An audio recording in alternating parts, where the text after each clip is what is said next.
नहीं भाई है। गांव में किसी का बड़ा बंगलो हो, लेने का मन करता हो, लेकिन हाथ ना लगता हो तो फिर हवा फैला देते, ये भूतिया बंगला है, यहां जो जाता है ऐसी हवा फैला देते, कोई लेता नहीं, फिर पैदा करके लपक लेते। LIC क्या क्या चलाया। आदरणीय सभापति जी, मैं सीना तान करके सुनाना चाहता हूं, आंखें ऊंची करके सुनाना चाहता हूं, आज LIC के शेयर रिकॉर्ड स्तर पर ट्रेड हो रहे हैं। क्यों? आदरणीय सभापति जी, अब प्रचार किया जा रहा है PSU बंद हो गए,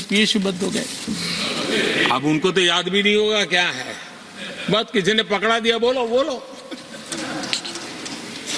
2014 में देश में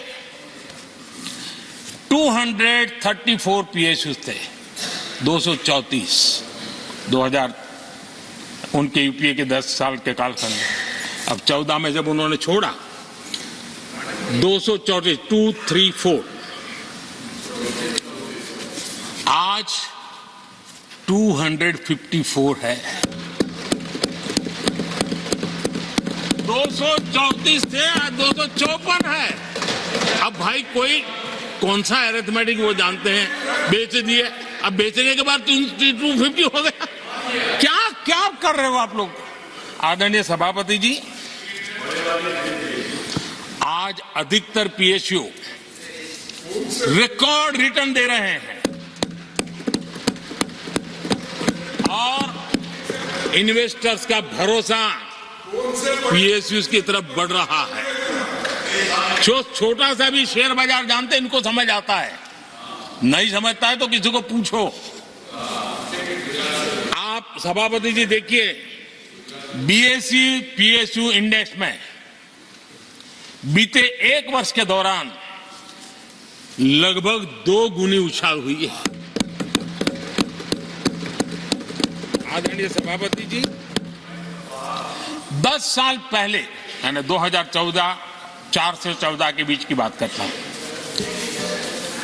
PSU का नेट प्रॉफिट करीब 1.25 लाख करोड़ था और इस 10 वर्ष में PSU का नेट प्रॉफिट 2.5 लाख करोड़ है।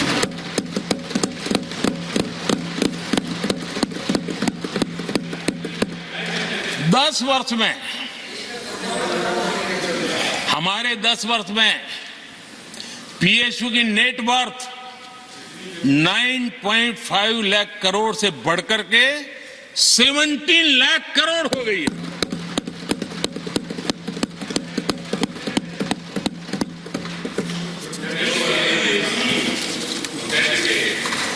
आदरणीय सभापति जी,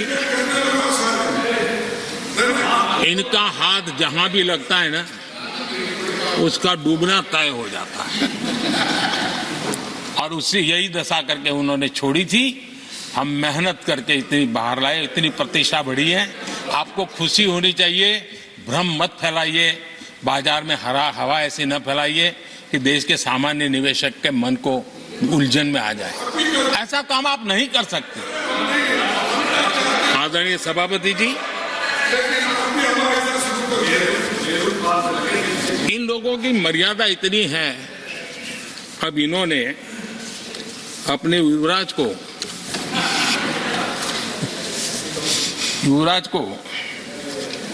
एक स्टार्टअप बना करके दिया है। अब वो नॉन स्टार्टर है।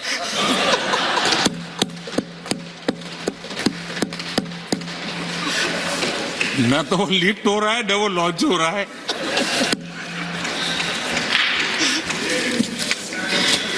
आदरणीय सभापति जी,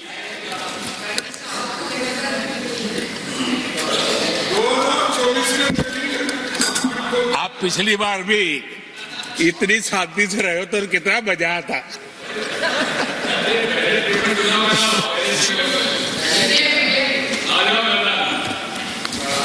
आदरणीय राष्ट्रपति जी, आदरणीय सभापति जी,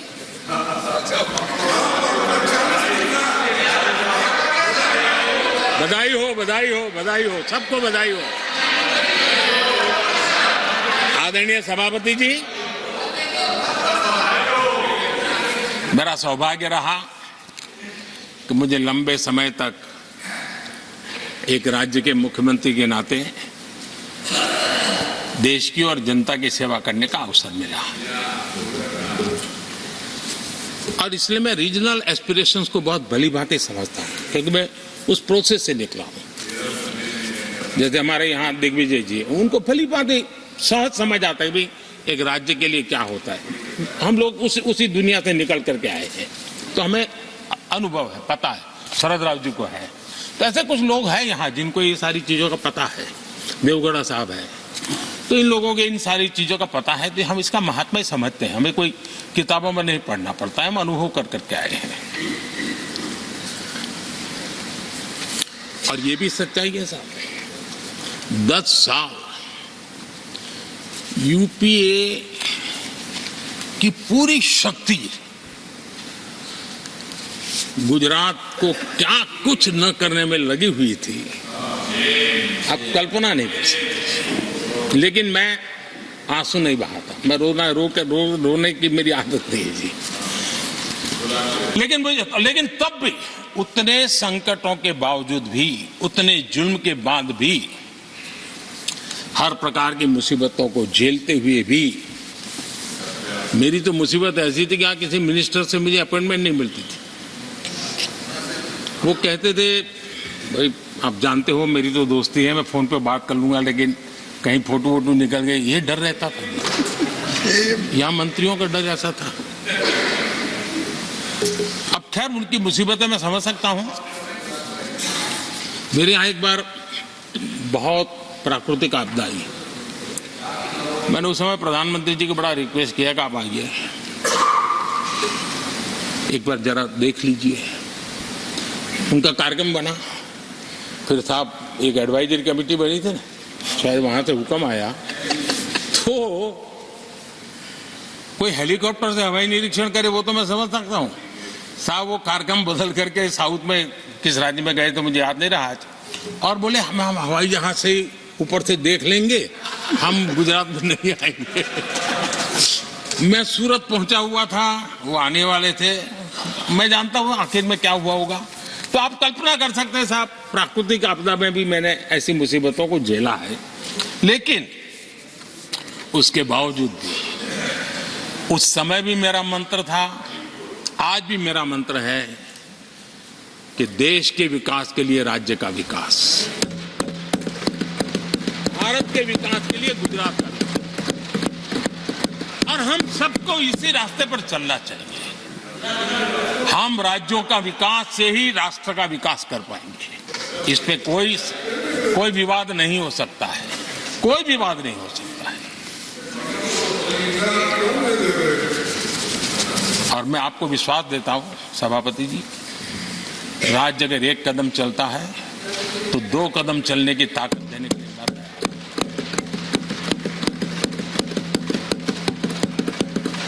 कोऑपरेटिव फेडरलिज्म क्या होता है, और मैंने तो हमेशा कहा कॉम्पिटिटिव कोऑपरेटिव फेडरलिज्म। आज देश को जरूरत है कॉम्पिटिटिव कोऑपरेटिव फेडरलिज्म।